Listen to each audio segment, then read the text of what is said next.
Hello दोस्तों, स्वागत है आप सभी का आपके अपने यूट्यूब चैनल ट्रिक विद एके पर। आज की हम इस वीडियो में पाइथागोरस प्रमेय को बिल्कुल बेसिक से सीखने वाले हैं।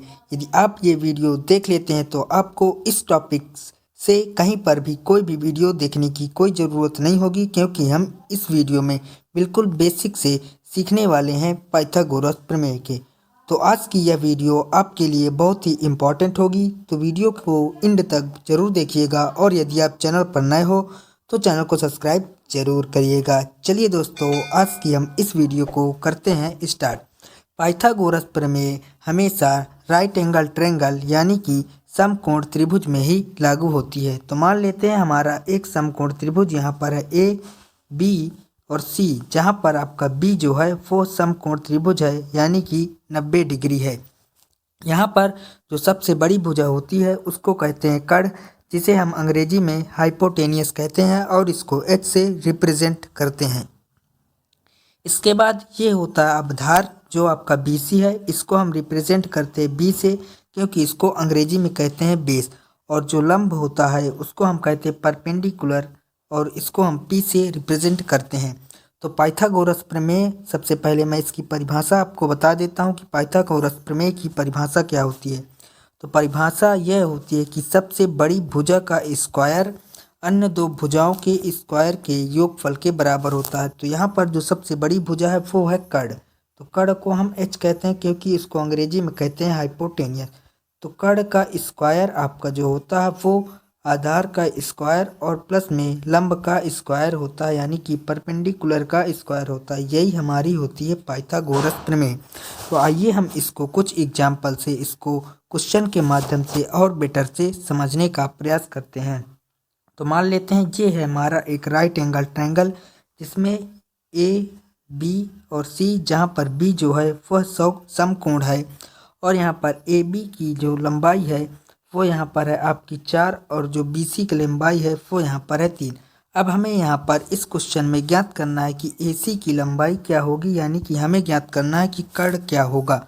तो पाइथागोरस प्रमेय कहती है कि कर्ण का स्क्वायर जो होता है वो आधार का स्क्वायर और प्लस में लंब के स्क्वायर के बराबर होता है।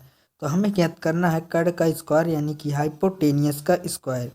तो इसका होता है आधार का स्क्वायर। तो आधार यहाँ पर है 3, तो हम करेंगे यहाँ पर 3 का स्क्वायर, और प्लस में यहाँ पर करेंगे लंब का स्क्वायर यानी कि परपेंडिकुलर का स्क्वायर यानी कि 4 का स्क्वायर। अब यहाँ पर 3 का स्क्वायर होता है आपका 9, और 4 का स्क्वायर होता है 16। अब दोनों को ऐड करेंगे तो 9 और 16 हो जाएगा 25। लेकिन यहाँ पर हाइपोटेनियस के स्क्वायर का मान निकल गया, हमें निकालना है कर्ण का मान। तो यहाँ पर h बराबर हो जाएगा 25, और वो भी रूट के अंदर।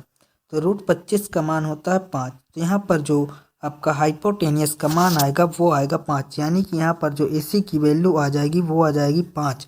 तो आई होप कि आपको इस क्वेश्चन के माध्यम से कर्ण वर्ग बराबर आधार वर्ग धन लंब वर्ग यानी कि पाइथागोरस प्रमेय बहुत ही अच्छी प्रकार से समझ में आ गया होगा। इसके बाद हम इसको नेक्स्ट एग्जाम्पल से और बेटर से समझते हैं।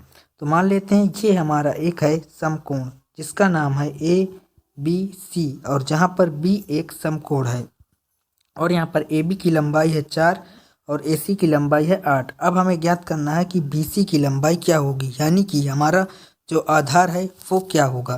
तो हमें पाइथागोरस प्रमेय पता है कि हाइपोटेनियस का स्क्वायर जो होता है वो होता है आपका परपेंडिकुलर का स्क्वायर प्लस में बेस का स्क्वायर, यानी कि कर्ण वर्ग बराबर होता है आधार वर्ग धन लंब वर्ग। तो यहाँ पर कर्ण का मान हमें दिया गया है 8, तो हम लिखेंगे यहाँ पर 8 का स्क्वायर, और इसके बाद है परपेंडिकुलर का स्क्वायर यानी कि परपेंडिकुलर है 4। तो हम यहाँ पर करेंगे 4 का स्क्वायर प्लस में है बेस का स्क्वायर। तो हमें यहाँ पर बेस ही निकालना है, यानी कि हमें यहाँ पर इस क्वेश्चन में आधार ज्ञात करना है। तो यहाँ पर 8 का स्क्वायर हो जाएगा आपका 16, और यहाँ पर 4 का स्क्वायर 8 का स्क्वायर यहाँ पर हो जाएगा आपका 64, और यहाँ पर जो है आपका 4 का स्क्वायर हो जाएगा 16। अब 16 उस तरफ है, इस तरफ आ जाएगा तो माइनस में हो जाएगा, और यहाँ पर है आपका बी का स्क्वायर। तो 64 में से 16 को माइनस करेंगे तो 14 में से 6 जाएगा, तो यहाँ पर बचेगा 8। अब यहाँ पर बचा 5, 5 में से 1 जाएगा तो यहाँ पर आ जाएगा 4, तो यहाँ पर आ जाएगा 48, और यहाँ पर है बी का स्क्वायर यानी कि बेस का स्क्वायर। तो यहाँ पर 48, यानी कि यहाँ पर जो बेस आएगा वो आ जाएगा 48 का रूट। यही हमारा राइट आंसर होगा। जो बेस होगा वो होगा √48। तो इस क्वेश्चन का राइट आंसर होगा आपका √48।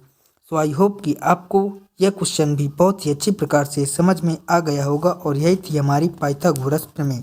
So thank you so much for watching this video. यदि आप लोगों को यह वीडियो बहुत ही अच्छी लगी हो तो वीडियो को लाइक करिएगा, चैनल पर नए हो तो चैनल को सब्सक्राइब जरूर कर लीजिएगा, क्योंकि हम आपके लिए डेली ऐसी ही वीडियो लाते रहते हैं। तो आज के लिए इतना ही, मिलते हैं किसी नेक्स्ट टॉपिक के साथ। तब तक के लिए जय हिंद, वंदे मातरम।